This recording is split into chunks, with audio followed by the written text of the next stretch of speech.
Okay, let's talk about WAS. What is WAS?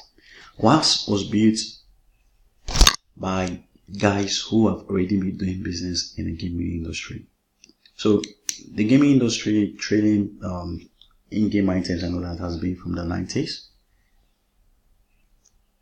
But WAS in 2015, they built a system and they've been able to raise and build systems that have been doing businesses in billions of dollars.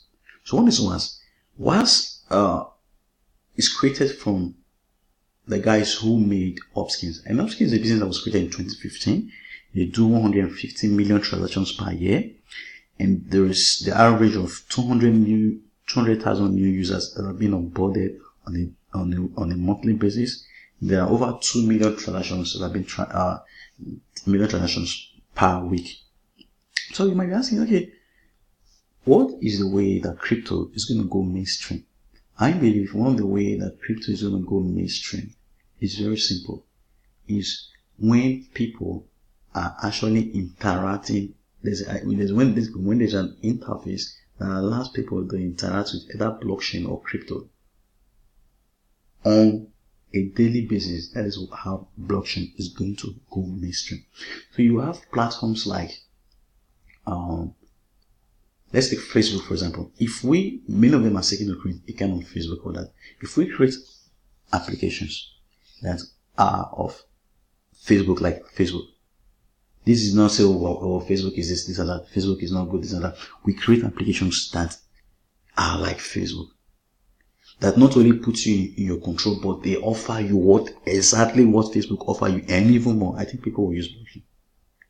But when you look at some of the applications that are being built today, they're just like, they pay you, they reward you, but it goes beyond that. They've not really come to the point where you can actually use it. So with WAS, 400 million people can be exposed to crypto because of the token.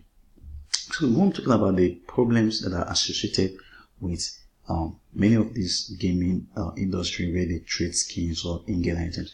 One of the problems is the problem of theft. So you can see that maybe an exchange can actually go down, this exchange platform, they can be hacked and all that. But with the blockchain industry, WAS can leverage the blockchain features and avoid security. Then another thing again is the cost that comes with microtransactions. So let's say, for example, you're trading between this person and this person. This person is in Canada and this person is in Korea. Then by the time you do microtransaction back and forth, you trade with this person, and before you do that, maybe $10, those microtransactions, your money is depleting and all that. So with WAS, there will be these microtransactions will be taken off. And then there's the issues of fraud. So using your fiat payments, your credit card and all that, it could be stolen, and all those kind of frauds can actually happen. So we're thinking about WAS. Okay, what is WAS? WAS is a platform that enables people to create a virtual store at zero cost for infrastructure, zero cost for security, and then zero cost for maintenance. So you'll be asking, okay, what are skins? Skins are basically your identity. So even as more and more devices interact online, you have something like a platform like Snapchat. So with Snapchat, you can change your skin. Snapchat is one of the biggest augmented reality company in the world. So you have skins. A person can change the way they look on a game. So this is a gun, for example. A person can change the way the gun actually looks. You can decide to pick up this color. You can decide to pick up this color. If you want to change, maybe you have this and you want to pick up this color, you have to buy it from the person who actually have this this particular gun. So that is what we call skin. So you might be asking, why would people be trading skins? You know, the reason is social status. So like say, for example, a person could buy a car, or could be buying cars for different reasons. And people could just be collecting cars because of social status. And then there is a value that actually comes with getting stuff like this also. So you'll be asking about, okay, how will things work in the system? So the ecosystem consists of the store owner, the person who's able to operate his own virtual marketplace. And then you have the guys who help with governing the whole system. So one of the unique things about the ONCE platform is that the more transactions occur, the more coins will be staked. So there is a limited amount of coin, just like every other blockchain. There is a limited amount of coins. Okay, almost 2 billion, 1.858 billion ONCE tokens. So the more of them will be traded, the more of them will be staked. So you have the user like this, the users in the system. Then you have the guide. Then you have the transfer agent. So the transfer agent will, by reviewing and facilitating transactions, whilst members can earn significant fees. With more fees earned, there will be more tokens available for using and accessing the ecosystem. Then you have the app wizard. These are the people who help you with evaluation and verification of services in the system. Then you have the designers who can actually help you with creating this kind of skins, and they can actually sell their skins in this place. And they have some big names behind them. They have so this is that team.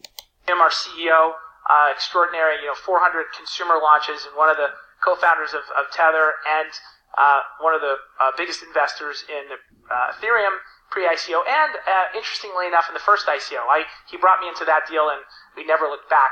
Jonathan Yantis on our team, extraordinary, the actually inventor of item trading, and John Brachisi, extraordinary. He's a CTO of Opskins as well.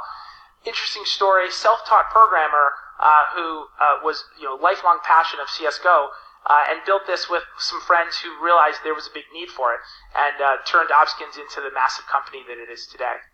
Our advisor's been really great folks. Dave Anthony, one of the creators of Call of Duty, has been extraordinary to work with. Brian Fargo, you may have heard of some of his project, Robot Cash. They did an announcement earlier this week. Another interesting asset class, potentially you'll see that on Wax this year, and also very interesting. They're trading items from used games, which is a really interesting market. We have Ken from Vivendi, and they were the operators and owners of World of Warcraft, and some other folks from the blockchain space.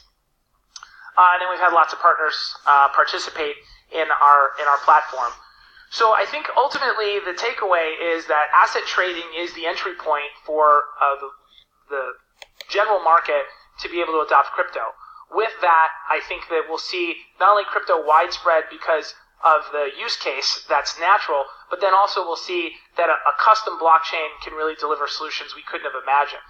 About a year ago, when this idea, or maybe even a year and a half ago when this idea was present, there were a couple problems. One, we didn't see a market where the blockchain solutions were sufficient to be able to support the capacity, the speed that we want, and the low cost.